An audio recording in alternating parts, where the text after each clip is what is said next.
السلام عليكم ورحمة الله وبركاته. ازيكم يا حبايب قلبي؟ الموضوع بتاعنا النهاردة مهم جدا، يا ريت كل اب وكل ام يصحصحوا كويس للكلام اللي انا بقوله، وخلي بالكم من بناتكم. البنات دلوقتي طالعة تتعرف على شاب: انا محتاجة منك فلوس، انا عايزة 1000 جنيه عشان ادفع حق السكن. لا ده بابا تعبان، لا ماما تعبان. لا ما ينفعش يا حبيبة قلبي، هو مش خطيبك ولا جوزك عشان تطلبوا منه فلوس. افرضي الشاب اللي انت متعرفه عليه دوت اعجب بيكي وعايز يتقدم لك، وما انت تطلبي منه فلوس، كده يعرف ان انت اساسا ماشيه في كده. كل ما تتعرفي على شاب تطلبي منه فلوس، مينفعش.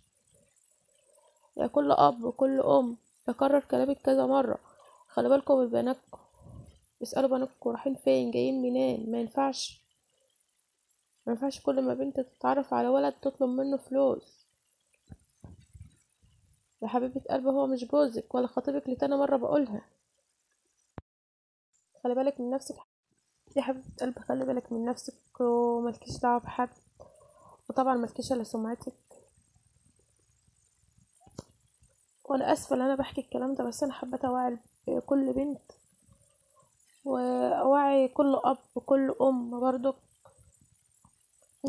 طبعا ضغط الحياة شغلنا عن حاجات كتير، والظروف اللي احنا فيها، فطبعا ما ننساش برضو بناتنا وعيالنا. نحاول على قد ما نقدر نوعيهم، وربنا يحفظهم يا رب ويخليهم لنا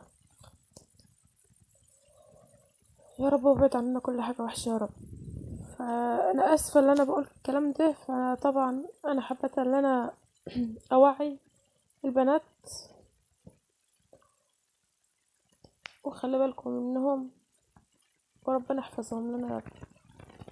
طبعا ما تاخذنيش على قد ما اقدر، كلام مش عارفه ازوقه بصراحه. خلي بالك من نفسك.